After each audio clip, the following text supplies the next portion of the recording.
Estimados telespectadores, a todos o nosso muito boa noite. Desde já pedimos as nossas sinceras desculpas por estes minutinhos de atraso, mas o importante é que aqui estamos todos nós para mais um debate na Girassol TV. Vamos hoje falar do estado do livro e da leitura na Angola de hoje, um tema bastante sugestivo, no qual pedimos desde já a vossa especial atenção e também agradecermos a vossa estadia do outro lado da tela, por onde nos acompanha. Vamos, entretanto, também saber aqui de quem nos está a fazer companhia neste encontro à segunda-feira à noite, e vou começar por apresentar o painel, começando pelo professor José Luís Mendonça. Muito boa noite, é escritor e aqui está também para este nosso encontro de hoje. Muito boa noite a todos os telespectadores e obrigado à TV Girassol por este convite. Ok, de seguida temos a professora universitária da Católica, a professora Maria Helena Miguel. Boa noite. Muito boa noite e obrigada pelo convite. Bem-vinda. Ok. E aqui do meu lado tenho o professor e investigador da Universidade Agostinho Neto, também o professor Artur dos Santos. Boa noite. Muito boa noite, Universidade Católica. Universidade Católica, sim, obrigado pelo convite. Ok, boa noite. E do outro lado tenho o senhor João Trindade, que é historiador. Boa noite. Boa noite, obrigado pelo convite. Pois bem, o tema é muito sugestivo e estamos aqui todos para entendermos essa problemática do estado do livro e da leitura na Angola de hoje, uma Angola que todos nós queremos cada vez melhor, e vamos começar então por saber do que é que significa o livro para uma sociedade contemporânea. Vamos começar com a senhora professora Maria Helena. Muito obrigada. O livro realmente é um instrumento crucial em qualquer sociedade, particularmente para o ensino. Mas temos que considerar que, mesmo depois do ensino, ele continua a ser muito útil para qualquer pessoa, porque todos nós temos necessidade de permanentemente atualizarmos os nossos conhecimentos, e é precisamente através dos livros que podemos ampliar o nosso horizonte cultural, científico e profissional, e, portanto, deve ser um instrumento acessível a toda a gente, em qualquer sociedade, se quisermos que essa sociedade seja cultural, científica e profissionalmente desenvolvida. Portanto, deve estar acessível às pessoas. E a questão da leitura é uma prática que quer a escola, quer as famílias devem preocupar-se desde muito cedo em desenvolver e incentivar as crianças a leitura. Quer dizer que os pais encarregados também têm esta missão. Os pais, a começar pelos pais, desde pequenos. Eu estou a lembrar-me de uma situação que houve uma mãe que, a incentivar os seus filhos à leitura, todas as noites lhes lia uma história. E ela tinha um procedimento que me pareceu extremamente interessante. Quando chegasse no momento da história crucial, ela pousava o livro e dizia assim: eu vou ali num instante e volto já, para ver a reação das crianças. Elas, ansiosas de saberem qual era a evolução da história, quando a mãe saísse, elas iam curiosas ao livro espreitar o que é que vinha a seguir. E, portanto, achei esta prática muito interessante no sentido de incentivar as crianças à leitura, e essa é uma prática que todos os pais devem ter desde cedo. É claro que tudo isto implica que haja facilidade de adquirir livros para termos em casa, para dar aos filhos, por um lado, e depois vem a escola. A escola também tem uma grande responsabilidade no incentivo e na criação do hábito da leitura aos nossos estudantes. Muito obrigado. Professor, digamos, o escritor José Luís Mendonça, que opinião tem também em relação a esta questão do livro? Pois, o que a doutora Helena falou trouxe-me aqui à mente uma situação da leitura dos livros em casa. Okay. Livros em casa. O inquérito que o INE fez devia investigar também quantos livros cada família tem em casa. Seria bom saber a cada família, porque provavelmente, com certeza, há famílias cujo chefe de família deve ser uma mulher zungueira, que não tem nenhum livro em casa. E, portanto, é preciso atacar este problema. Esse problema do o livro, como é que o livro chega ao lar, é crucial. Mas nós temos a escola, e a escola é o primeiro grau da literatura. É a escola primária. Aí é que o aluno tem 5 manuais por cada classe, até a 6ª classe. Quer dizer que ele até terminar a 6ª classe vai ler 30 manuais e isso faz para aí umas 3.000 páginas de leitura, com 500.000 palavras. Quer dizer, em princípio, quando ele terminar a 6ª classe, é um aluno como o primeiro degrau, eu falei do grau, o degrau da cultura geral, tem que ser ali obtido. Se forem esmiuçados aqueles manuais, o manual de língua portuguesa, os manuais de língua portuguesa têm contos infantis de escritores já, tem outros textos, tem o vocabulário no fim de cada um e tem exploração gramatical. Quer dizer, que só os livros de língua portuguesa, dos 6 anos, são 6 manuais, permitem ao aluno ter um acervo de 500.000 palavras. Então, o problema está no seguinte: se temos 8 milhões de alunos no ensino de base, 6 manuais para cada classe, significa que são 6 vezes 8, 48 milhões de livros que o país tem que produzir e distribuir a tudo. Quer dizer, o livro do ano passado pode servir para este ano. Então, aí é preciso fazer um outro cálculo. Mas, em princípio, são 48 milhões de livros. Isto, se o livro custar $3 cada exemplar, dá para aí 200 milhões de dólares. Olha, então, os nossos dirigentes têm que pensar neste valor. É preciso imprimir no sistema de ensino os 200 milhões de dólares para fazer 48 milhões de exemplares de livros. Ora, e a importância do livro para a sociedade? Não, o problema é que no ano passado o relatório do Ministério da Educação diz que iam distribuir 1 milhão de livros. Já temos 8 milhões de alunos no ensino e este ano distribuímos 1 milhão de livros.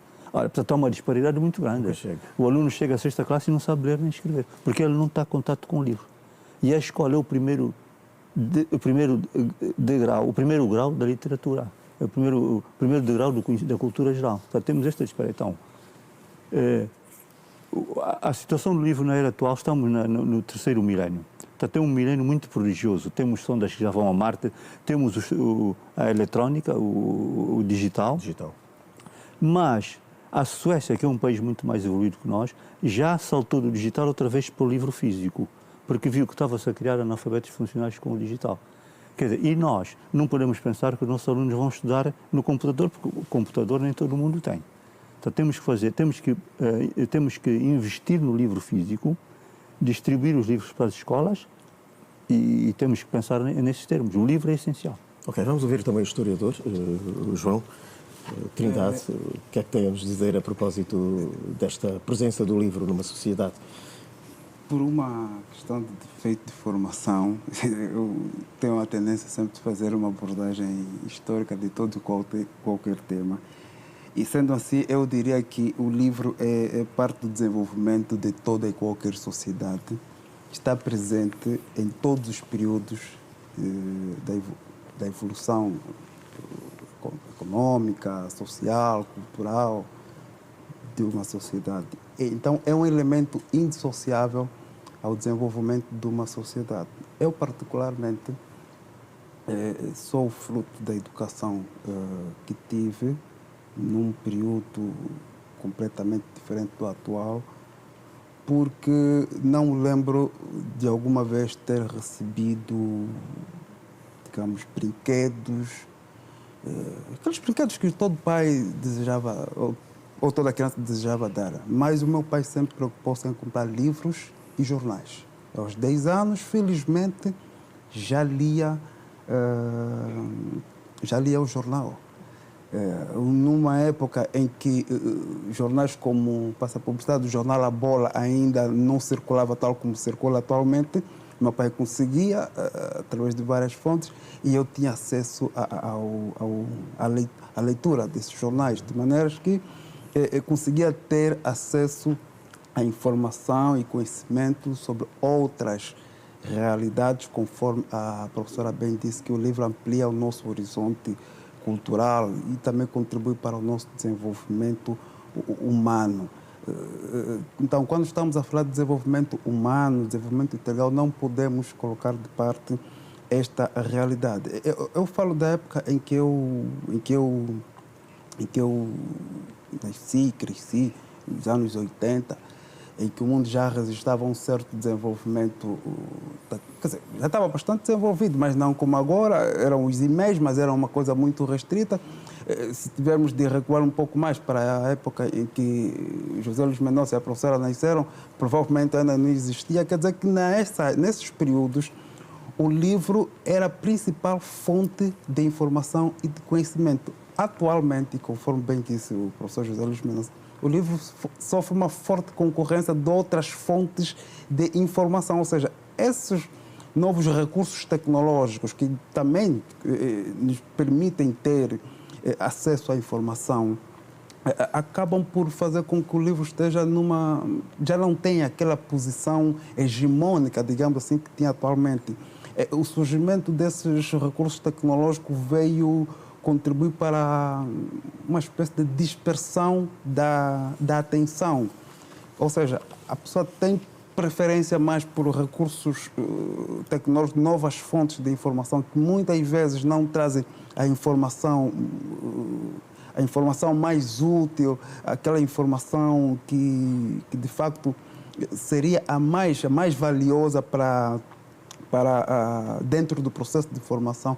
Então, o livro acaba por ser relegado ao segundo plano. Então, é necessário que nós, aqui no nosso país, repensemos o lugar que o livro tem, se devemos logo introduzir o livro físico dentro do processo de ensino ou se colocamos logo as crianças dentro, ou seja, fazemos com que elas, na verdade, elas já estão presentes, já têm maior tempo de interação, muitas vezes com outras realidades, através dos recursos tecnológicos. Então, temos de ver. Eu, particularmente, aconselho que as crianças tenham, primeiramente, contato com o livro físico. Mas, infelizmente, há professores que estão praticamente a fazer aquilo que se diz a queimar etapas. Colocam logo os alunos a fazerem pesquisa na internet. De forma digital, em primeira mão. Exatamente. Vamos ouvir também aqui o parecer do professor Artur. A responsabilidade da leitura, a responsabilidade de incentivo à leitura, a prática da leitura, não podemos imputar apenas à escola, não é? Isto é um trabalho conjunto. Como disse muito bem a doutora Helena, em casa os pais devem incentivar, devem conversar com as crianças, devem ler histórias juntamente com elas, as crianças, para, naturalmente, quando forem para o processo formal de ensino, já ganharem este hábito. Porque se nós imputarmos apenas as responsabilidades à escola, não é? Os papéis devem ser feitos, não é? Cada um deve fazer o seu papel, a escola não é, faz o seu papel naturalmente num processo formal de ensino, mas a família, porque as crianças também estão com a família deve contribuir para que as crianças naturalmente leiam. O livro... Nós olhamos para uma sociedade atual que temos, né, bastante agitada, onde os pais encarregados, no caso a mãe, pode dar-se o caso de ser zungueira, o pai sai de manhã e volta de noite, e já bastante cansados. Onde é que está este período, esta oportunidade para falar com o filho? O filho provavelmente também já esteja a dormir. De que forma nós podemos incutir este hábito de leitura ou que as crianças comecem com os hábitos de leitura muito mais cedo? Qual seria o método a utilizar? Bom, na linha do meu pensamento, eu acho que quando se tem filho, tem-se responsabilidades. E tem que se acompanhar o processo... Para não nos esquecermos, desculpe, da televisão, que também está aí ligada. Este é outro grande problema. Temos esta responsabilidade. Todos nós vivemos numa cidade, o tempo está cada vez mais escasso. Mas temos uma responsabilidade, temos um compromisso, não é, de formar e acompanhar o processo de formação dos nossos filhos. Temos o fim de semana, por exemplo, zungueiras, portanto, tudo bem, mas vamos falar de um modo geral. Nós temos que arranjar um tempo, por mais escasso que seja, para conversarmos com os filhos, porque nós, senão, não acompanhamos nem as tarefas, nem como os nossos filhos estão a aprender, não é? Eu sou professor e eu acompanho, portanto, sobretudo na área de língua portuguesa, em outras áreas também, mas como é que o meu filho está a progredir? se ele sabe ler, se sabe interpretar, porque ler não é só pronunciar palavras, é perceber. Portanto, eu acho que tudo bem, estamos cada vez com menos tempo, mas devemos acompanhar o processo, não é? Devemos acompanhar o ensino, não é? E o processo de ensino dos nossos filhos. Vamos apegar o que disse o historiador João, por sinal meu xará, que em vez de receber brinquedos, não é, recebia um livro. Estamos nesta época festiva, neste dezembro, que traz o janeiro, o novo ano. Não seria também uma oportunidade para pensarmos em oferecer um livro em vez de um carrinho ao nosso filho? Claro. Os meus netos, quando começaram a entrar na escola, os meus presentes de aniversário eram sempre livros no Natal e no aniversário. E sempre que eles vão passar o fim de semana comigo... Mas isso já vem, digamos, é uma continuidade de geração, não é? Exatamente. A primeira questão que se põe aqui é a questão do acesso ao livro. Pois. Atualmente, e nós estamos a falar do estado do livro e da leitura em Angola, a compra de livros não constitui prioridade para o cidadão angolano atualmente. A situação económica e financeira do país não dá às pessoas a ideia de que comprar um livro é prioridade. Será por estarem caros também? Também, mas não só, não é? Os salários não são compatíveis com o custo de vida e, portanto, se têm que gastar dinheiro, não vão investir na compra de livros. Começa por aí. E os livros são caros. Bom, de qualquer maneira, e agora voltando àquilo que o José Luís Mendonça estava a dizer há bocado, havia um plano de distribuição de 1 milhão de livros para as escolas. Será que 1 milhão de livros cobre... Que era um número irrisório, atendendo... Para 8 milhões de alunos. Atendendo o número de alunos. Cobre todo... Não, nem pensar. Pois, começa por aí. E mesmo aquelas escolas em que os estudantes, os alunos têm livros, eu trabalhei durante muitos anos na formação de professores e eu visitava escolas para acompanharmos a atividade dos professores. E víamos que muitas vezes os professores ignoravam o livro. O professor preferia escrever o texto no quadro e pôr os estudantes, os alunos, a lerem o texto no quadro do que dizerem aos alunos para abrirem o livro e lerem. Hoje em dia, muitos professores fazem resumos das matérias e os alunos vão a correr atrás do resumo do livro e não leem os livros. Pois. Nas universidades, os professores dão aulas, fazem PowerPoints e os alunos ficam naquela fã de conseguir que o professor lhes dê o PowerPoint e só vão estudar aquela matéria que está no PowerPoint. E não leem os livros, não leem os manuais, enfim. Nós estamos com um problema sério relativamente à questão da leitura. Então, é preciso reverter esta situação. Temos que levar os nossos alunos a lerem muito, lerem o mais possível. É a única forma de ampliar os seus conhecimentos e os seus horizontes. E também o espírito crítico, não é? A leitura também promove e muito a criatividade, a imaginação, o espírito crítico. Portanto, é daí dizer que o livro molda o cidadão, a pessoa. O problema que a doutora Helena colocou é o seguinte. Eu dou aulas no ensino superior e noto que uma das grandes lacunas dos estudantes é a falta de método. Não têm método de estudo. A primeira grande lacuna é a falta de cultura geral. Portanto, o ensino é muito fraco. E não aprendem nenhum método de estudo. Portanto, esse método de ir atrás dos PowerPoint ou dos resumos não é um método normal. O método normal é esmiuçar o texto do livro, é trabalhar o livro. Então, o que eu proporia para este país é o seguinte. É preciso conjugar 3 coisas. Administração municipal, escola e família. Têm que estar interligados. Quer dizer, o administrador municipal não pode ser só uma pessoa que vai ali, fica no gabinete de fato. Ele tem que ver, primeira atenção no bairro onde ele mora é a escola. Primeira. Depois vai ver as outras coisas, ou melhor, em conjunto com as outras. Então, ele vai ver, falar com os professores, com a direção da escola. O professor deve conhecer a casa de cada aluno. Vai visitar 5 ou 3 casas cada semana, até que 3 meses ele conhece todas as famílias. A família tem que vir à escola, tem que falar com a mãe, se é zungueira, se é diretor, se é lá o quê.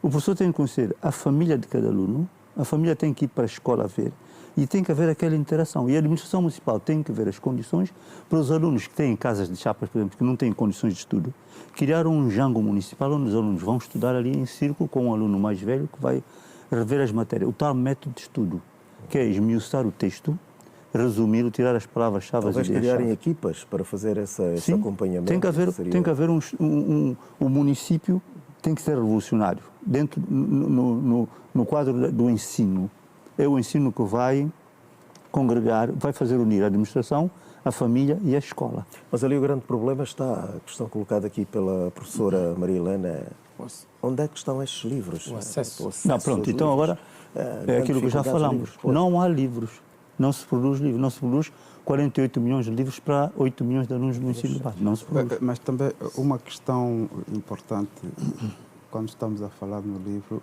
temos de ver todas as etapas da produção e pós-produção do livro. Estamos a falar de um produto cuja existência está relacionada à intervenção de várias instituições. A primeira são as editoras, que têm uma relação de muita proximidade com os escritores. As gráficas. Olhando para a composição aqui do nosso painel, eu observo que essas duas instituições, gráficas e editoras, poderiam estar representadas aqui, porque eu acho que são elas das mais interessadas na abordagem de um tema como esse. Mas estranho que elas não estejam aqui, porque nós só vemos o livro e o cidadão não tem noção do processo de produção, os custos. Pois, na verdade, os convites foram feitos, as editoras, infelizmente, não fomos bem sucedidos para estarem aqui connosco. Temos de saber os preços do papel, se temos uma indústria que produz papel em quantidade, se o preço do papel é caro, se este produto é importado, se é muito mais acessível os custos de produção dentro ou fora do país, a questão das taxas alfandegárias, esses aspectos são uma editora poderia nos dar esses subsídios todos, mas também vamos tentar entender aqui com alguns escritores que aqui estão para nos falarem sobre essa situação, não é? Da produção localmente ou então mandar fazê-lo fora e depois trazer para cá. Não ficaria mais caro todo este processo? Sem fugir ao nosso tema, não é? Eu ainda também rebusco aqui as palavras do Dr. Luís Mendonça. E agora também temos a facilidade do livro digital, também é outra questão que aparece ali. As editoras... O Ministério da Educação, todos os anos, imprime, edita livros. Produz livros. Nós temos que mudar também um pouco disso, conforme outras realidades. Outras realidades... porque também temos que perceber um pouco o contexto, não é? Imprime-se vários livros todos os anos. Porque não usemos as estratégias dos outros. Nós, portanto, temos livros, por exemplo, o Ministério vai produzir 50 mil livros, não é? E os alunos do primário, sobretudo, vão usar o livro e devolvem no fim do ano. Nós mas essa técnica já existiu. Não sei se o problema é como conservar este livro. Aí também já sei. A questão é que, para mudarmos esse paradigma, tem de haver uma sensibilização. Naturalmente. Não é porque eu acho que nós temos que chegar aí. Todos os anos estamos a produzir livros. Todos os anos. E depois aqueles livros ficam com os estudantes. Portanto, eu tenho um livro da primeira classe, vou para a segunda e não tenho ninguém, não tenho um irmão que faz primeiro e o livro fica aí. Quando uma outra pessoa devia usar. Eu acho que devemos também chegar por aí, devemos chegar aí. Porque nós estamos a reclamar sempre que não temos livros, ok? Mas o Ministério, portanto, devia produzir livros, portanto, não todos os anos, mas sensibilizamos as pessoas e aí, pelo menos, teríamos quase garantia que todos os anos os alunos teriam naturalmente livros. É caro, naturalmente, produzir livros, quer para o Estado, quer para nós individualmente. É caro, mas podemos usar certas estratégias para evitarmos esses custos, não é? Eu posso, ou seja, assemelho a leitura à condução. Quem um dia aprendeu a conduzir, jamais deixará de conduzir. Com a leitura é a mesma coisa, ou deveria ser a mesma coisa. Quem um dia aprendeu a ler, não deveria deixar de ler. Portanto, quando estamos a falar da leitura, estamos a falar de um exercício não somente de absorção de conhecimento, mas também de socialização do conhecimento. E eu me lembro de há 10 anos ter tido uma conversa com uma jovem já licenciada. Já tive a oportunidade de falar sobre esse episódio em outro espaço, em que a dada altura disse que não lia o livro do Pepe Tela. Nós estamos a falar de uma jovem, por acaso até tem uma condição financeira não alta, não baixa, mas que lhe permite comprar o livro, porque uma das questões, um dos motivos pelos quais as pessoas não lêem é o facto de priorizarem o básico em detrimento dos bens do espírito, primeiro viver, depois filosofar. Tinha a mesma capacidade financeira, tinha já formação, ou seja, em princípio estaria em condições de continuar com a sua formação, com este exercício, porque quando falamos de formação não estamos a falar deste processo apenas formal que tem que se cumprir de acordo com aquilo que está estipulado por uma instituição, não. Quando falamos do intelectual, a formação intelectual é aquela que transcende até aquilo que é ministrado pela universidade e uma qualquer outra escola de ensino. Abro um parênteses, nós tivemos, e José Luís Mendonça melhor do que eu, tivemos na nossa sociedade personalidades que não passaram do ensino primário. Cordeiro da Mata deixou-nos uma obra. Então, para dizer que o intelectual transcende o diplomado, mas parece que estamos, a partir deste exemplo de uma licenciada, estamos mais a formar diplomados do que propriamente pessoas cultas. Mas apresentou algum motivo do porquê que não lia é o o desinteresse. livro? E esse aspecto, é outro aspecto que eu queria dizer. Há pessoas que, apesar de terem algum poder financeiro, não compram um livro, não priorizam o livro.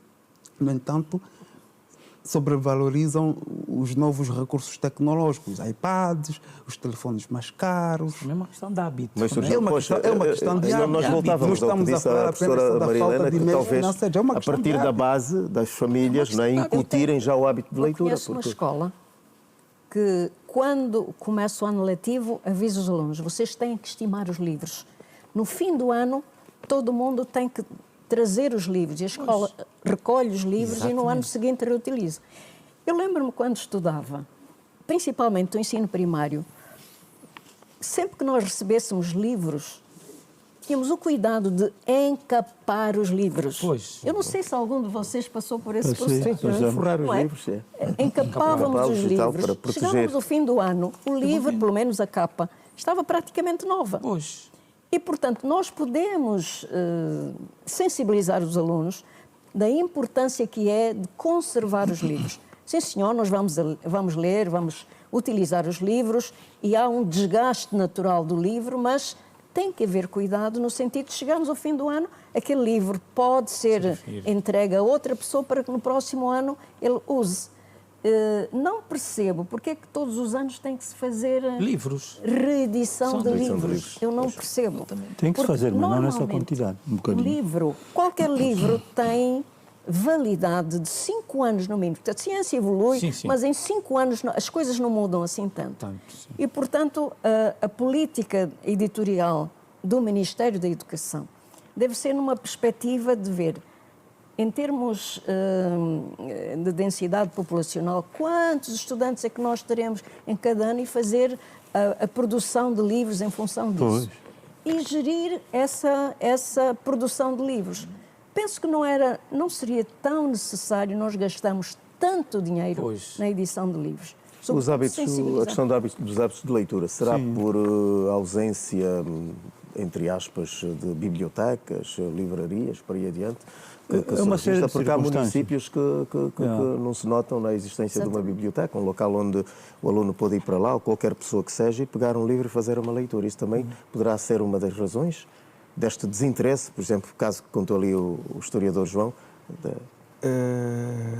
Eu queria só, na deixa do José Luís Mendonça, quando fala da falta de método. Eu, por exemplo, quando durante a frequência do meu curso superior, todos os professores tinham o seu programa e o programa trazia a bibliografia que tinha que ser utilizada. Mas circulava muito pelas livrarias da cidade, na Mutamba particularmente, grande parte, ou estão encerradas. A mensagem, não é? A mensagem, frequentei muito. E na época encontrei livros de 2.000 kwanzas. Por exemplo, Literatura Angolana, do Costa Andrade, onde eu comprei a 2.000 kwanzas. Muitos livros que foram produzidos nessa época em que este livro foi publicado, eu encontrei lá e comprei. É uma pena hoje não termos aquela livraria. Frequentei também muito a Lelo. E então, eu privilegiava os cursos, a bibliografia do meu curso, mas encontrava livros de outras áreas de conhecimento que não me faziam falta no momento, mas eu sabia que seriam úteis, particularmente estudos literários, e fui comprando. Após a minha formação, passei a ter contato com esses livros. Mesmo durante a minha formação em História, há livros de autores fundamentais que nós não temos. Livros como, por exemplo, do Cheikh Anta Diop, do Théophile Obenga, que são cátedra. Mas eram citados.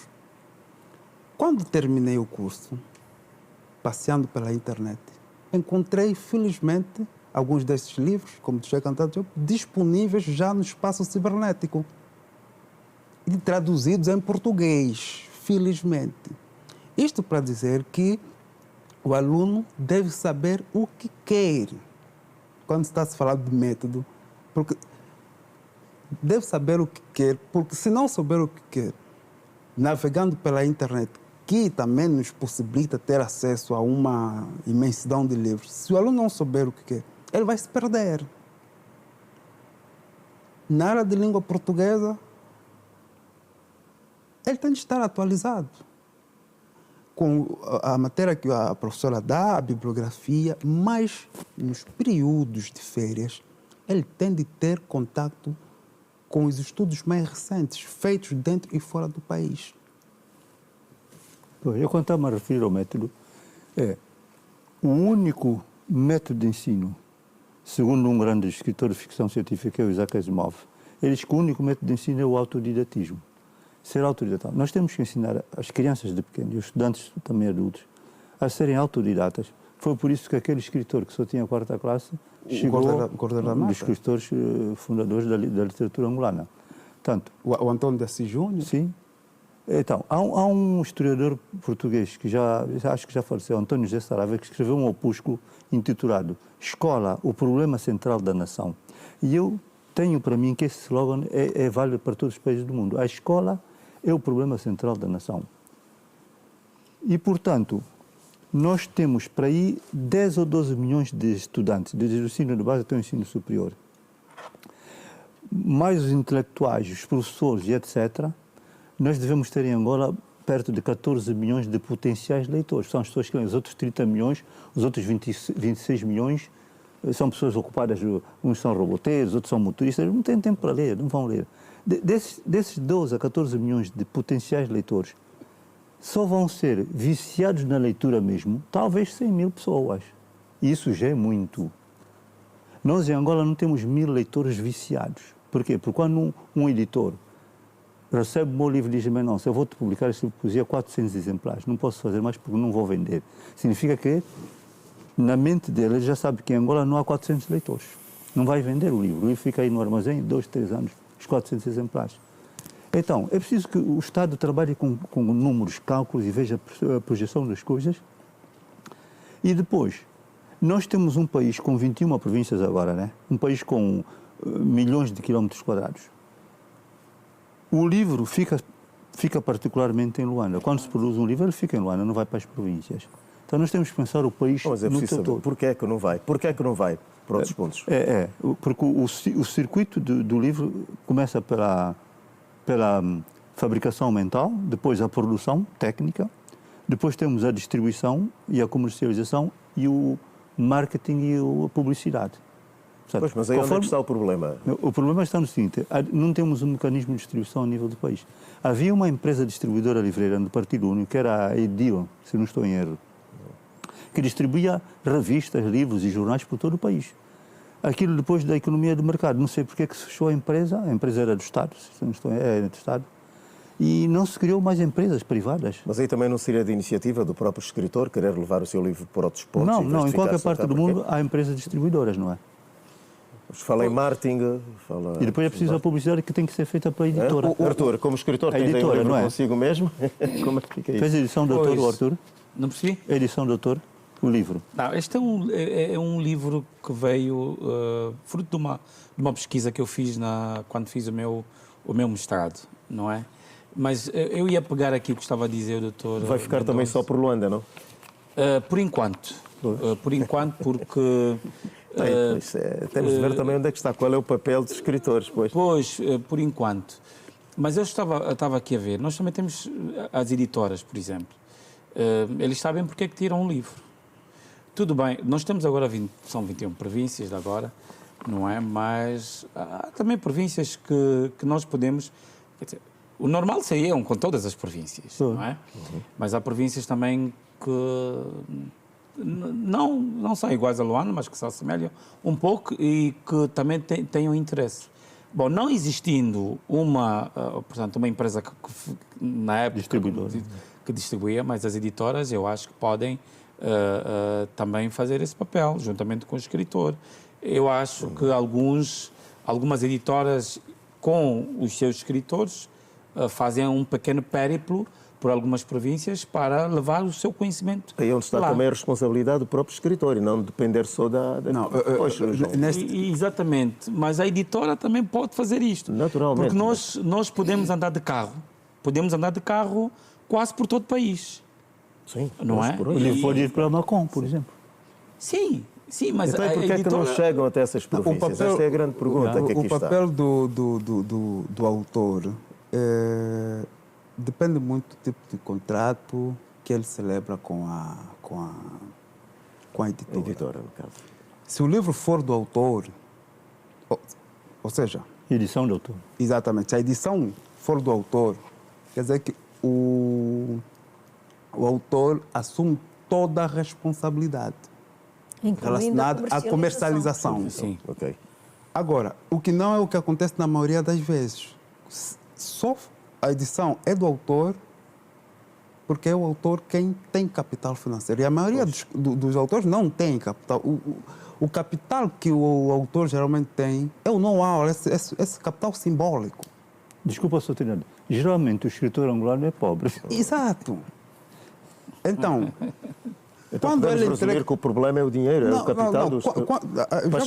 Já vou chegar. Quando o autor entrega o manuscrito à editora, ele já fez o seu trabalho. Que acaba a sua responsabilidade. Sim, já fez o seu trabalho. Por isso é que eu disse que é um produto cuja existência está relacionada com a atuação de vários atores. Okay. A editora que, depois de analisar, chega à conclusão se é editável ou não, porque tem o seu lado cultural, simbólico, humanístico e comercial. E celebra-se o contrato. O escritor E a editora que tem de assumir ou que tem de criar uma estratégia comercial. Pois. Ou seja, este livro é muito interessante, mas quais são as vias de divulgação? Vamos ter de contar com o auxílio da... Mas eu, como escritor, desculpa, não posso tomar essa iniciativa também? Há a semelhança, professor, a semelhança dos produtores musicais. O produtor musical, né, produziu a música de um determinado músico e tal, mas este músico também leva a música para outros pontos da província e não espera só pelo produtor. Os escritores também não podem trabalhar assim desta forma, mesmo sendo ou dependendo até certo ponto da editora. Contrato em que a editora assume a responsabilidade por essa estratégia de marketing, ele é condicionado. Porque não tem como reclamar, apresentar uma... Ele pode até, por exemplo, suponhamos que eu tenho um livro e a editora. Não. um órgão de comunicação social como o vosso aceite conceder uma hora de entrevista. Ok. A entrevista vai passar, o público pode estar interessado, mas quem vai ter a responsabilidade? Onde é que o livro vai ser encontrado? Essa pergunta deve ser respondida pela editora, porque a editora depois, quem identifica os espaços comerciais onde o livro deve estar, deve ser colocado. As livrarias, e como é que os escritores, as superfícies... Sr. José Luís Mendonça, como é que olham para essa situação? Vou dar um exemplo. O meu último livro de poesia, que é Software Carnal, foi feito por um jovem que é curioso, quis ser editor, lá na casa dele, não sei o quê. Eu apoiei a iniciativa, fez o livro, conseguiu apoios, o livro muito bem feito, e o livro não está a ser vendido, porque ele não tem onde escoar a produção. O livro está em casa, vamos a uma apresentação para aqui, outra, e o livro está lá em casa. Portanto, há aqui um problema, há uma lacuna aqui na distribuição deste produto comercial, que é o livro, que é o sítio de venda. Eu até disse, vai distribuir nos Mamadus 5 exemplares cada vez, né? As cantinas. As cantinas. Porque não que há mais sítio. proliferam agora. Quando o José Luís Mendonça está a dizer província? esses sítios de venda, as grandes superfícies, tem de se pagar. Foi. Tem de se arrendar. Vamos supor um supermercado. Paga-se. Paga-se. Naturalmente. Não, E quem vai pagar? É o autor ou a editora? Respondendo à questão do João. Tem um colega que fez uma ação de promoção dos seus livros no seguinte: foi a várias províncias fazer lançamentos. Pois. Mesmo em Luanda, ele fez lançamentos em várias é outra instituições e depois foi às províncias. De cada vez que ele faz uma apresentação do livro, as vendas sobem. Portanto, a apresentação de livros é também uma forma muito importante de promoção do livro. Mas ele tem toda capital. gente... Não, ele tem capital. Mas aí estamos a falar dos dinheiros, pois. Nem toda a gente mas tem essa capacidade de se movimentar. Essa questão também dos livros chegar. Eu não sei, se calhar a doutora Helena podia partilhar aqui a sua experiência. O livro Convergência é um livro que chegou praticamente a todo o país. Dependendo da Cunena. Pois, mas a doutora Helena não fez lançamento em todo o país. Não, nós não fizemos lançamentos, mas fizemos contacto com instituições, Pois. oferecemos alguns exemplares às instituições, essas instituições adotaram os livros e o livro foi-se espalhando. É uma estratégia. É. E é um livro de, portanto, livro de É um livro referência. didático. Sim. Né? Portanto, É didático. É didático. Pois, é aí didático. tinha mais É saída. do Agora, ensino da língua. o nosso livro de literatura pura é difícil, porque eu tinha que ter capital para apanhar. Ou vou com um autocarro ou de avião, que fica mais caro. Depois tenho a estadia lá. O escritor não tem esse dinheiro. Mas, ou faltam então talvez melhores acertos com as editoras, políticas, para chegar a um patamar, porque vamos olhar que quem fica prejudicado neste caso? É o escritor. O escritor, então. E porquê é que os escritores continuam a optar por esta linha? Não, porque é algo que está imperfeito É aqui. tipificado. Não, o processo editorial está imperfeito em Angola. Você vai a Portugal e vê na livraria, livro do Água Lusa, na entrada tem um cartaz grande. Sim. Com o título da obra, a cara do Água Luz e está lá. Eu estive em Portugal há 2 meses. E aqui não temos isso. Já não temos livrarias. Não sabemos exemplos não podemos ter. Depois aparece nos jornais. Aparece lá, livro do fulano tal, aparece uma colunazinha. Também implicam custos, naturalmente. Também. Então a editora tem que arcar com esses custos. Depois, quando o livro está para sair, antes do livro sair, a editora distribui 70 ou 80 exemplares para os críticos literários, cada jornal recebe um exemplar, cada órgão de informação recebe um exemplar. Então, são 80 exemplares que vão fazer publicidade, a marketing. E dentro de cada órgão de informação há uma pessoa, ou contrata-se alguém para fazer uma resenha pequena, para divulgar o livro, uma resenha de meia página. Contrata-se, paga-se essa pessoa para fazer, ou então dentro do jornal tem alguém só dedicado àquilo, à literatura, que faz aquela resenha. Então o livro é divulgado a nível nacional em Portugal, por estou a dar o exemplo de Portugal. Portanto, há publicidade. E quanto é que deve custar um livro? Vamos assim, de uma forma... Aqui ou lá? Produzindo cá. Produzindo cá o livro, portanto... Depende. O livro produzido com 40 páginas, que é o meu livro de poesia, rondou em 2.000 kwanzas por exemplar. Okay.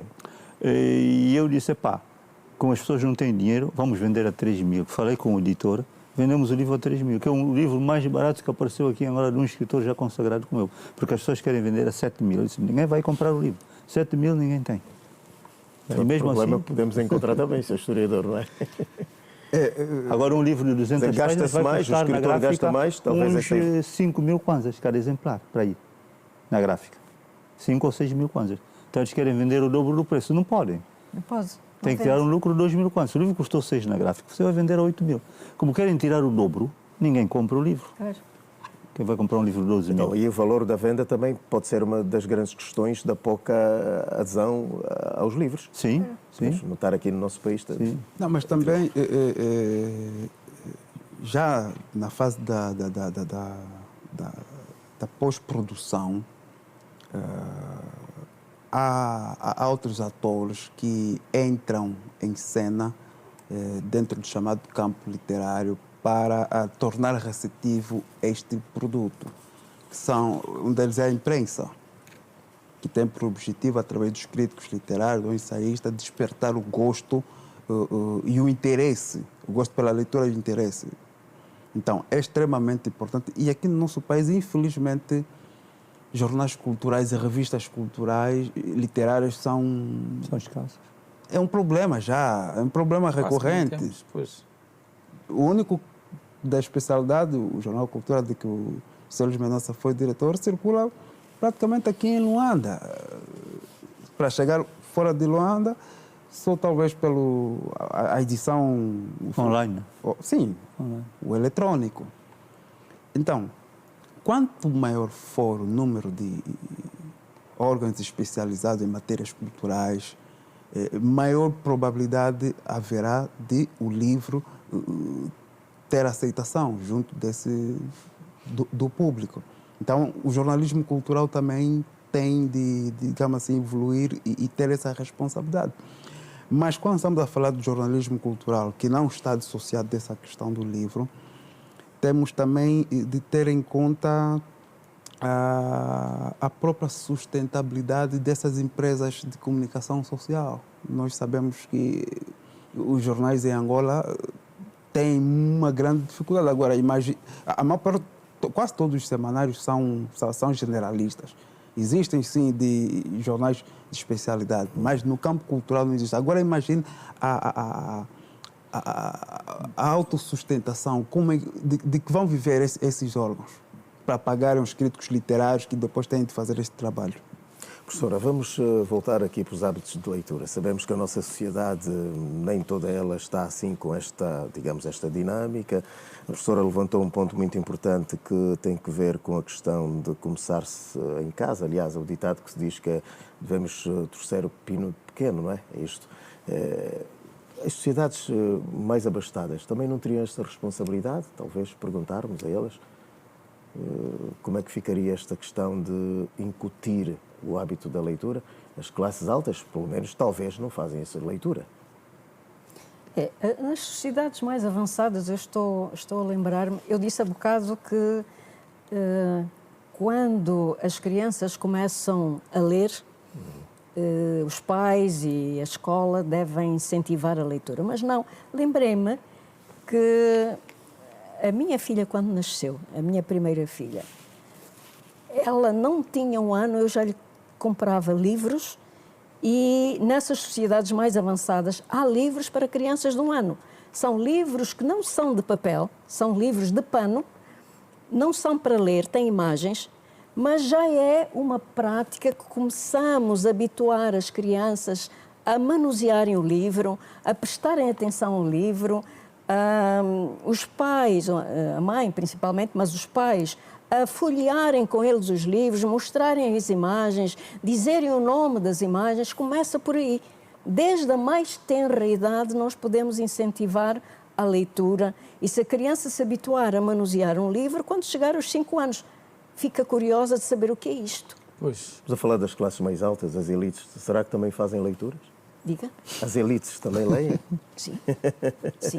Estamos a falar do nosso país, no caso. O nosso país. Bom, para nós incentivarmos, como eu disse há bocado, hoje na nossa sociedade, compra de livros, além de ser cara, não é prioridade.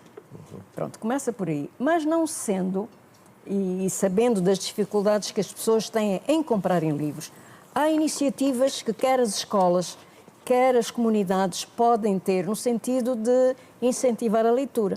Nós temos ouvido dizer na promoção de feiras do livro, clubes de leitura, as escolas devem fazer clubes de leitura. A Universidade Católica tem um clube de leitura e periodicamente faz atividades mobilizando os alunos para discutirem e conhecerem autores, os livros, aquilo que se produz. Portanto, clubes de leitura, feiras de livro, concursos literários, são sempre procedimentos que podem e vão concorrer certamente para a promoção do interesse pela leitura. Pois estamos aqui a ver uma questão que também é muito pontual, professor Mendonça. Se as classes abastadas quase não leem, então como é que vão alimentar o hábito de leitura? Ou como é que vão, digamos, não é suportar, como é que vão passar este bichinho para a sociedade, no seu? Pois, geralmente as classes abastadas é que estão no poder. Geralmente quando eu lanço um livro, não aparece nenhum ministro, não aparece nenhum dirigente, é difícil. Os dirigentes vão a outros sítios, outros eventos, mas não ao evento literário. E então, o que eu proponho ao governo é que se considere o livro como um alimento verbal da cesta básica. A cesta básica tem o feijão, o arroz, a cerveja, sei lá o quê. E que considerem também que tem que ter um livro, pelo menos. A família tem que ter possibilidade de comprar um livro, ainda que seja no supermercado. Na loja de Mamadou, tem que haver livros. E eu estava a pensar numa coleção de literatura, da oratura, literatura tradicional, que em Moçambique foi feita, a coleção Ondira, que tem 7 histórias, ou 5 ou 4 textos, dependendo do tamanho. E o livro é baratinho, é pequenino, uma brochura grafada, e que foi distribuída por todo o Moçambique. Nós podemos fazer essas brochuras com literatura tradicional e para começar a incentivar o hábito de leitura. Mas este conceito de alimento verbal da cesta básica é essencial. Quer dizer, a família não vai comer só feijão, porque nem só de pão vive o homem, mas de toda a palavra. Ter aí também então, um livro. É preciso que haja também ali, nossas famílias em Angola precisam também do livro. E pronto, como é que vamos fazer? Pôr o livro mais barato, o livro acessível às populações. A partir deste conceito podemos fazer muita coisa, mas a escola é essencial. A escola é essencial. O livro, conforme bem disse a professora Helena, com a qual estou de acordo, contribui de fato para o alargamento, a ampliação do horizonte cultural e aguça a inteligência, a capacidade crítica. O indivíduo, apesar de formado numa determinada área, ele acaba por ter uma visão abrangente sobre a importância das diversas áreas de conhecimento e de como as pessoas formadas em determinadas áreas podem ser enquadradas. Ou seja, a falta de hábito da leitura no seio das elites, muitas delas dirigem empresas, instituições públicas, se reflete até mesmo ao nível das políticas de capital humano.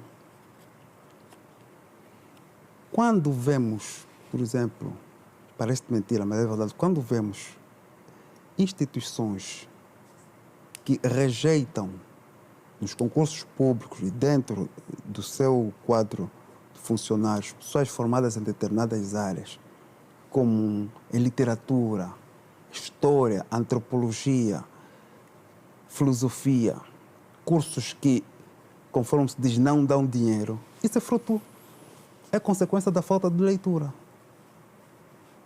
É consequência da falta de leitura.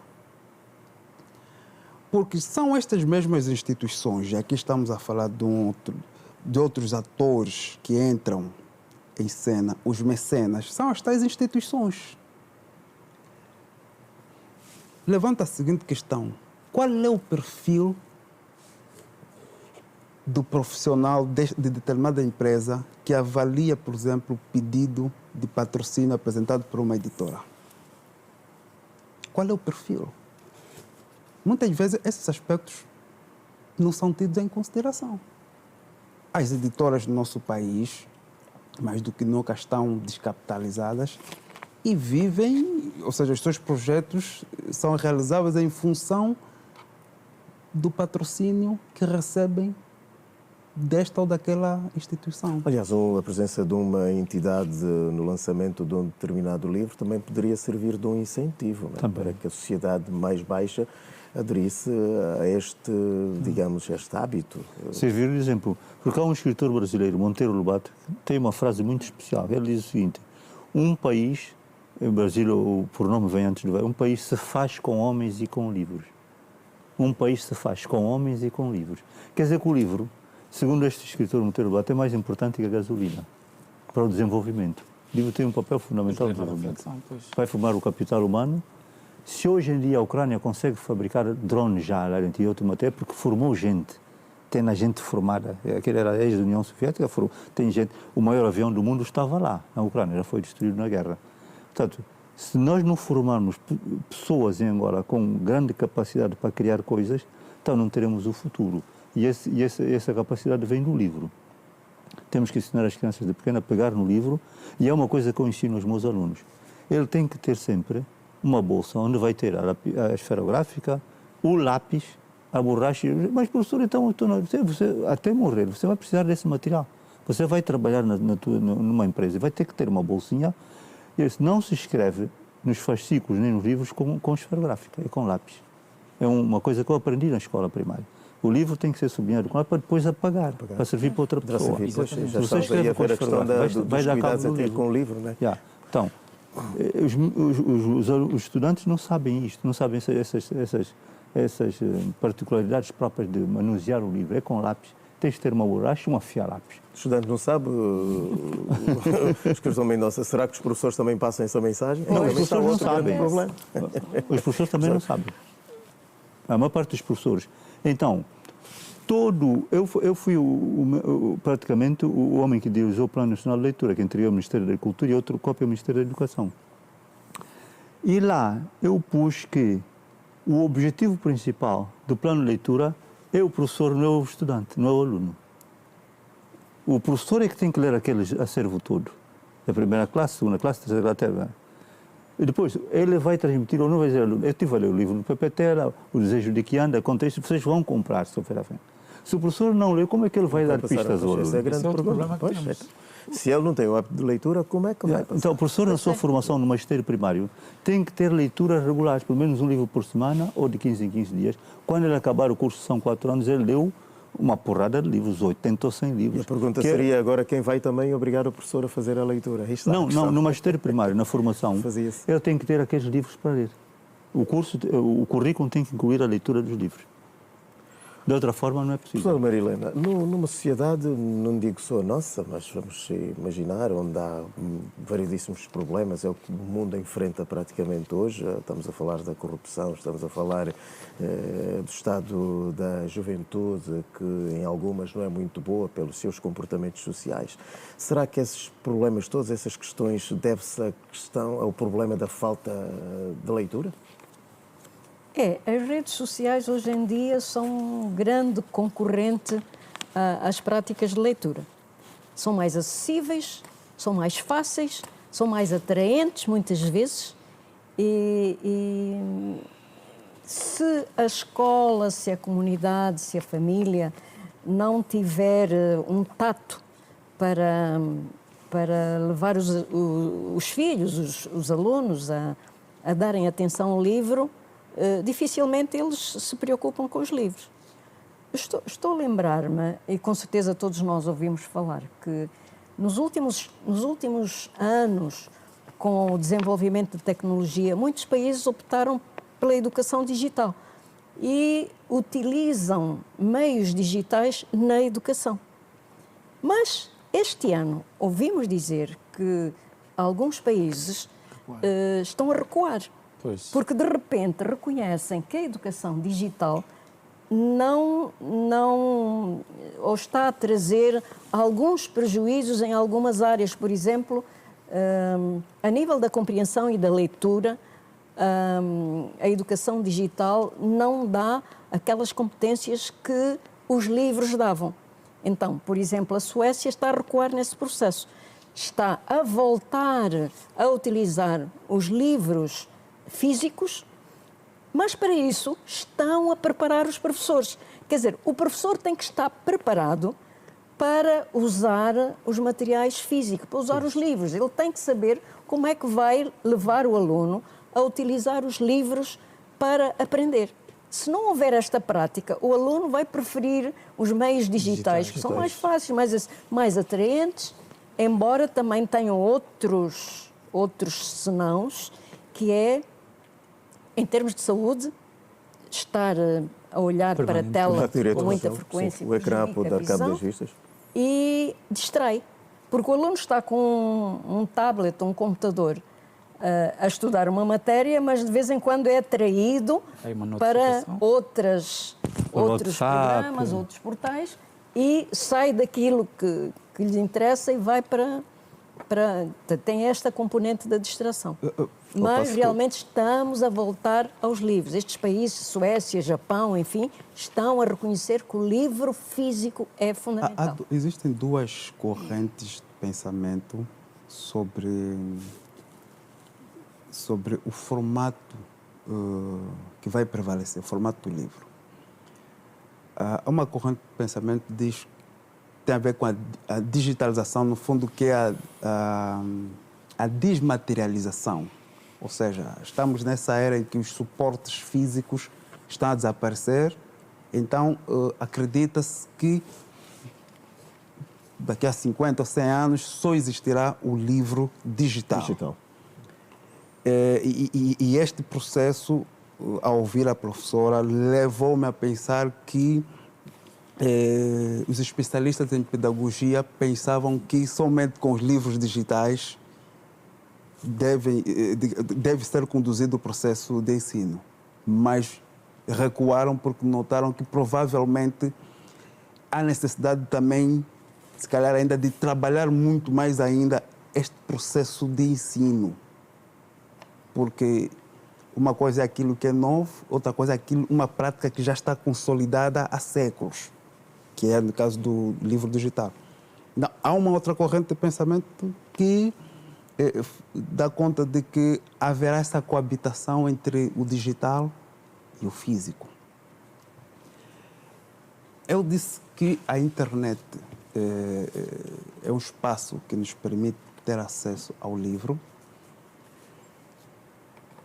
Mesmo nas redes sociais como o Facebook, regularmente passam links de acesso de certos autores que permitem até descarregar mesmo. Os livros de Michel Foucault, toda a obra, se o autor escreveu 20, você pode descarregar. Mas eu não vejo isso com os livros angolanos. Será que os nossos livros também já estão presentes no espaço cibernético? Hoje, mesmo esses recursos tecnológicos dão mais expressão ao oral do que ao escrito, muitas vezes. Há histórias infantis, mas que não têm a ver com a nossa realidade. Eu já encontrei, inclusive, mas as nossas histórias infantis lá não estão representadas. Pois, professor Artur, sente-se confortável com um país como o nosso, Angola, podemos assim calcular com pouco número de escritores?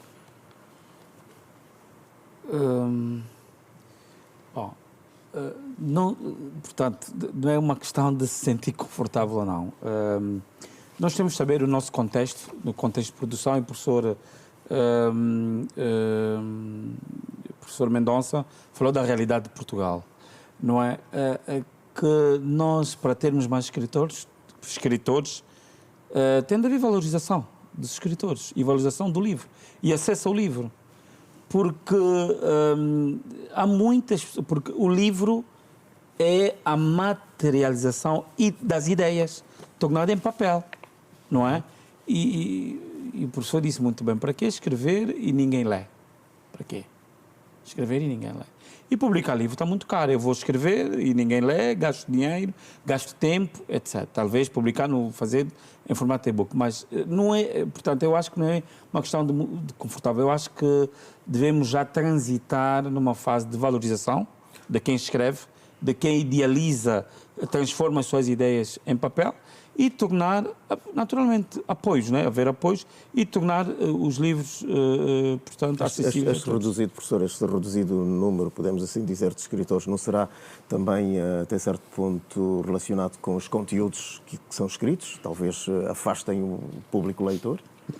Não acho. A qualidade, mas a escrita também. Não acho. Não acho. Nós temos em Angola vários escritores renomados desde a geração de 50, não é? E temos os escritores da geração de 50 que escreviam muito e que têm, portanto, obras que refletem, naturalmente, o nosso processo pré-independência e temos escritores de pós-independência. Nós devíamos ter mais escritores, porque nós temos muita coisa para escrever. Muita coisa. Podemos olhar para a falta de apoios também, como uma questão? Eu vou escrever, eu vou publicar. Como é que eu vou publicar? Tenho condições, a editora, apoios, portanto, eu acho que nós temos de transitar para isto. Né? Eu tenho de escrever, tem de haver apoio, os livros têm de ser, portanto, acessíveis para que possa ser consumido, senão é muito complicado. Professora, a avaliação é que faz? Tem qualidade? Os livros que são escritos agora têm qualidade para chegar até ao público leitor, aos consumidores, no caso? Para atrair, para trazer mais? Da literatura em geral? Sim. Nós temos grandes escritores, temos alguma literatura que vai saindo que não está aí, a qualidade não é muito grande, mas podemos orgulhar-nos com os grandes escritores que nós temos, muitos deles já com obras traduzidas em várias línguas pelo mundo. Com prémios internacionais. Com prémios internacionais. Isso é indiscutível. E são objeto de estudos. São. Sim. Pois. Também jovens que estão a começar a escrever e que fazem trabalhos. Mas as referências são muito reduzidas em termos de escritores angolanos, quando se fala neste quesito. Pois. E às vezes até há jovens que escrevem muito bem, mas lá está, embarram na dificuldade de publicarem um livro. Não têm dinheiro, as editoras não confiam, porque o jovem não tem nome, não vai vender, então há este problema. Devia haver também uma política de incentivo aos jovens para eles escreverem e publicarem. A questão do escritor angolano não ser conhecido parte do processo de colonização. Nós tivemos o azar de ter sido colonizados pelos portugueses, então ficou a língua portuguesa. A língua portuguesa é uma língua ínfima na literatura mundo. Portanto, você, se quiser ganhar o prémio Man Booker Prize ou o prémio Nobel, se o livro ficar em português até você morrer, não vai ganhar nenhum prémio. Então, na Nigéria há prémios grandes, porque a língua portuguesa tem que ser a língua inglesa. A língua inglesa é a língua mãe do mundo, é a língua dominante. Então, se você... O Água Lusa só ganhou um prémio na Inglaterra, porque foi no país mais abaixo da Inglaterra, a Irlanda, porque foi traduzido para inglês. Senão nunca ganharia aquele prémio. Então, nós temos esse problema na língua portuguesa, que não nos permite ser conhecidos lá fora. Na América eu não sou conhecido, nem existo, nem os eliminados não existem. Quando eu não for traduzido para inglês. Então, quero escrever agora em inglês também. O outro problema é a questão do mercado. Qual é o mercado do livro em português? É o SPALOP e a CPLP, que é o Brasil e Portugal. Portanto, o livro, enquanto for editado em Angola e não sair daqui de Angola, você não é escritor, é só escritor aqui, mal conhecido por aqui, ninguém lê. Então, há uma série de questões que deviam ser debatidas num fórum nacional para ver a questão. Se você tem 1000 exemplares e distribuir 50 exemplares para as províncias, 1000 exemplares são vendidos no mês. 50 exemplares por cada província dá 1000. No tempo dos anos 80, nós fazíamos 10.000 exemplares. A União de Escritores era a maior editora do país. Fazia 10.000 exemplares de uma obra do Pepetela, ou do próprio Luandino, ou do Anhanga Chito. Está a ver? Hoje não se faz 10.000 exemplares de um romance. Não se faz, não se vende. Eu era professor na escola Zingambante e o que é que eu fiz na sala? Criei um projeto chamado Biblioteca Manual de Turma. Eu fui a lê-lo, cada aluno deu-me 50 kwanzas. O livro custava 200, 300, 500. E comprei, cada turma recebeu 25 livros. Livros de uma coleção que havia escritores africanos, onde estava o Bebedor de Vinho do Palma do Amos Tutuola. E todo mundo leu. Aqueles meninos estão cultos, hoje são homens, quando me encontram. Professor, já não me lembro disso. Olha, o seu livro ainda está lá, dei a minha filha agora para ler, o Bebedor de Vinho do Palma. O livro que eu fui buscar a Lelo e pus na turma, porque o dinheiro chegava, o livro era barato. Então, esse projeto que é... O livro não precisa de estante nem bibliotecário, o livro anda de mão em mão. E no fim do ano, levam para casa, pronto. Quer dizer que pagaram, né? E pronto, eu saí do Zingambandi, fui tratar de outras coisas e pronto, o projeto também morreu por aí. Tentei implementá-lo no Ministério da Educação, mas os professores não estão virados para aí. Os professores não têm formação para darem continuidade àquele projeto. E o projeto também morreu, embora eu tivesse levado o projeto do Ministério da Educação. Portanto, o que eu estava a dizer é o seguinte: o escritor angolano não é conhecido lá fora por causa da língua. Não é conhecido lá fora porque não há um plano de expansão do livro para fora do país. Internacionalização da literatura não há. Pois, mas essa questão da internacionalização da literatura, da carreira, do professor, isso também parte também do próprio autor. Também parte. Não é? Mesmo, não só, portanto, a nível da literatura, mas livros científicos também, mesmo para se ganhar prémio Nobel, para, portanto, os professores, os investigadores, quando citam o seu artigo, o seu livro, num país anglófono, num país francófono, ele brinda, ele abre uma garrafa de champanhe. Porque isto dá-lhe, naturalmente, prestígio e qualidade ao seu trabalho.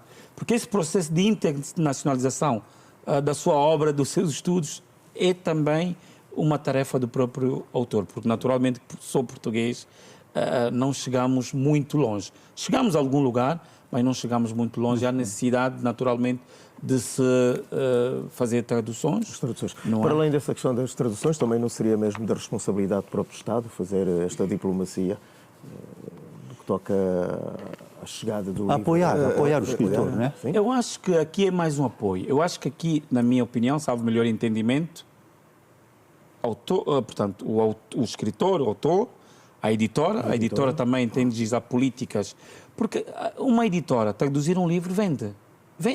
E como vende? Naturalmente depende do livro. Vende. O Estado pode apoiar, não é? Mas existem editoras, não é? E que podem naturalmente... Haver essa sincronia, talvez? Sim, sincronia. O Estado, a editora e a editora com o escritor. Pode ser alguma coisa?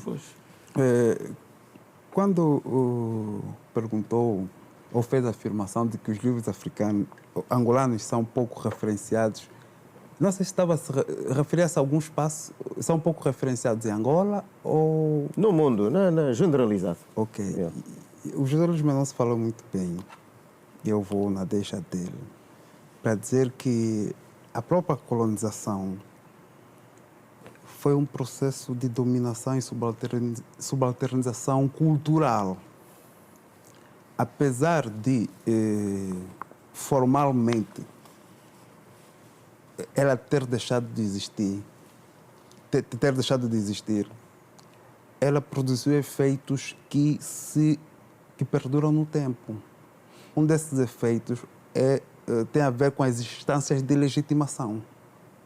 Ou seja, é consagrado apenas todo autor e obra que tiver uma recepção positiva no Ocidente. Se nós lermos o livro do Samuel Lantinga, O Choque de Civilizações, ele é claro na apresentação dos fundamentos da dominação do Ocidente. Quando ele diz que é o Ocidente quem lidera a pesquisa tecnológica, a indústria armamentista, ou seja, tudo aquilo que se faz no mundo é decidido no Ocidente. E isto, ao nível do campo literário, também vale. As instâncias de validação foram criadas por quem? Pelas ex-colônias. Ao nível da lusofonia, o termo é bastante polemizado. O mais prestigiado dos prémios é o Camões.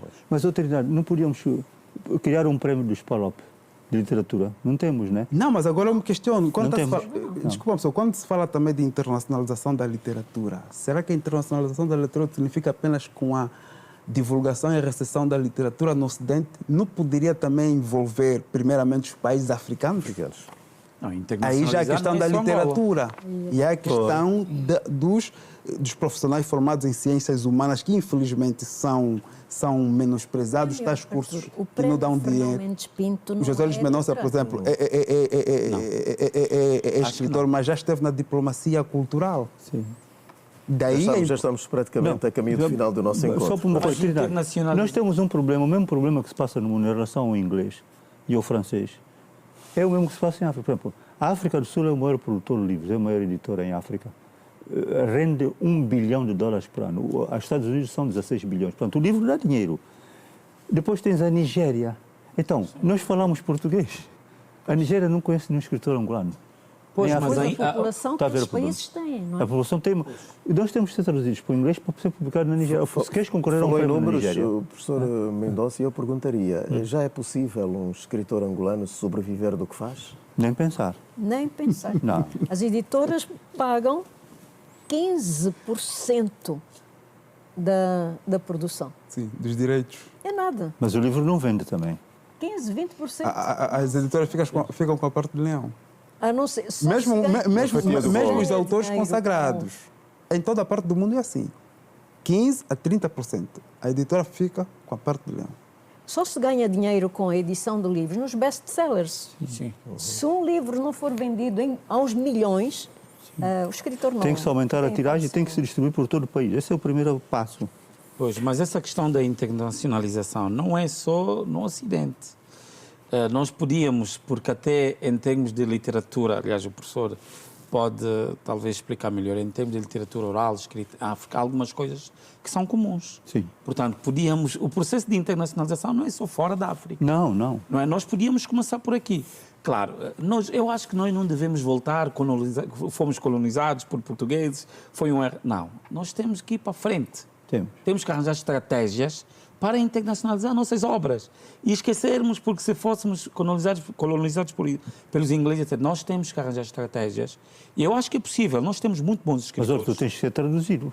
Como é que tu vais vender na Nigéria ou na África? Pois, África do Sul e na Bíblia são aqui perto. Como fizeram os outros. Como fizeram os outros. Os outros fazem. Traduzem as suas obras. Quantas obras do Brasil nós recebemos traduzidas, por exemplo? São do inglês e traduzidas, o professor estava aqui a falar de uma tradução.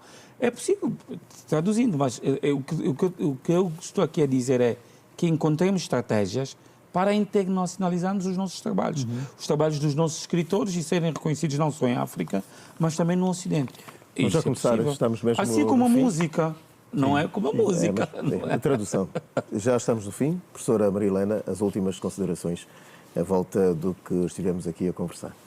É necessário, urgente, promover a leitura, porque um povo que não lê é um povo que não é culto. Portanto... Senhor escritor José Luís Mendonça... Vou repetir o slogan que eu mais gosto do escritor Monteiro Lobato. Um país faz-se com homens e com livros. Sente-se confortável, já assim, para si, para terminar mesmo, em só se falar da palavra poesia em setembro? Em setembro? Não me sinto confortável. A poesia é a coisa que nos acompanha no dia a dia. Toda a nossa vida é feita de poesia. A vida é uma poesia, então. Ok, por favor. É indissociável, ou seja, a leitura, livros, são elementos que não estão dissociados do desenvolvimento. Daí a necessidade de continuamente apostarmos na produção do livro.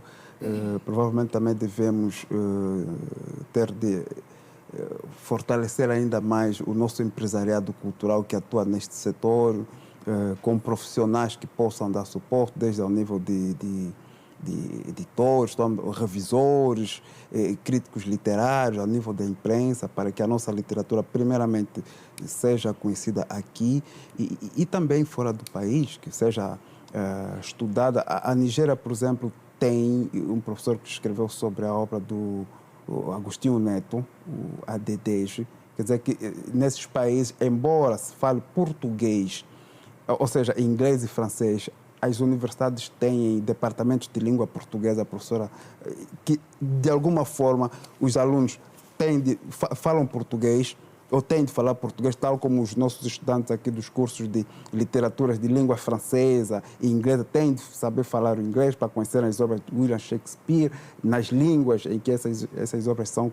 Então, lá fora, há sim um certo espaço, aqui dentro da África, para que as nossas obras, mesmo em língua portuguesa, uma língua que, apesar de não ter aquele espaço de abrangência muito grande, mas possa ser recebido, ainda nem que seja dentro de um público restrito. Deixar também aqui as considerações para o professor Artur. Há necessidade de as pessoas lerem, não é? Temos de valorizar os nossos escritores, a publicação dos seus livros. Os livros devem ser acessíveis, portanto, a todos, para que tenhamos mais pessoas naturalmente a ler e naturalmente vão aumentando não só o seu capital lexical, mas também aumentando o seu conhecimento e vão naturalmente, com o aumento do conhecimento, vão contribuir para um país melhor. Muito obrigado. Obrigado também aos estimados telespectadores que nos acompanharam até o momento. O nosso debate de hoje versou-se no tema, o estado do livro e da leitura na Angola de hoje. Agradeço mais uma vez aqui ao painel, ao professor José Luís Mendonça, obrigado, à professora Maria Helena, ao Artur dos Santos e também ao João Trindade. Obrigado mesmo, conto com vocês em próximas oportunidades. Obrigado, estimado telespectador. Boa noite.